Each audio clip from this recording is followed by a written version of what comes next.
ആരോഗ്യപരമായ ജീവിതശൈലിയാണ് കുട്ടിയെ സംബന്ധിച്ച് ഞാൻ ഈ പറഞ്ഞ 5 പോയിന്റുകൾ. ആരോഗ്യപരമായ പഠനം.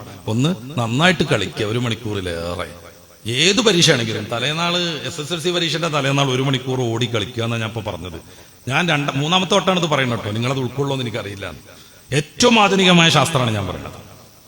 രണ്ടാമതായിട്ട് 7 മണിക്കൂറെങ്കിലും വിശ്രമിക്കുക. SSLC പരീക്ഷന്റെ തലേനാളും നല്ല മനസ്സോടും എല്ലാ രീതിയിലും വിശ്രമം കിട്ടിയ ബുദ്ധിയോടും കൂടെ അങ്ങനെ പരീക്ഷയ്ക്ക് ചെല്ലണം.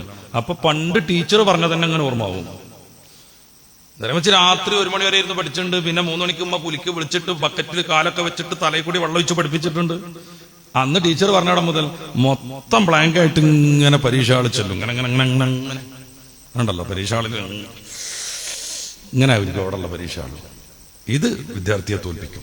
മൂന്നാമതായി ഞാൻ പറഞ്ഞു സാത്വികമായ ഫുഡ്. 4-മതായി മൊബൈലിൽ നിന്ന് മാറി നിൽക്കൽ. 5-മതായിട്ട് 2-2.5 മണിക്കൂറെങ്കിലും സ്വന്തം പഠിക്കാൻ സംവിധാനം ഏർപ്പെടുത്തൽ. സമ്മർദ്ദങ്ങളില്ലാതെ, വടിയില്ലാതെ, പഠിക്കണമെന്ന് പറഞ്ഞിട്ട് മാഷോ ട്യൂഷൻ സെന്ററിലെ സാറോ ഉമ്മ ഒന്നും പറയാതെ നല്ല സമയത്ത് നല്ല ഒഴിഞ്ഞൊരു സ്ഥലത്ത്, അവിടെ മൊബൈലില്ല, കലാവർക്കുകളില്ല, കുട്ടി പഠിക്കാനിരിക്കണ മേശമ്മ തന്നെ സ്പൈഡർമാൻ ചാടണില്ല. അങ്ങനെയൊക്കെയുള്ളപ്പോ പുതിയ രീതി. കുട്ടി പിന്നെ അതിന്റെ കഥകൾ ആലോചിച്ചുകൊണ്ടിരിക്കുകയാണ്. എന്താ തൊള്ള ഇങ്ങനെ, എന്താ കാലം ഇങ്ങനെ. ഇത്തരം ശല്യങ്ങളൊന്നുമില്ലാത്ത ശുദ്ധമായ അവസ്ഥയിൽ പഠിക്കാൻ നിൽക്കുക.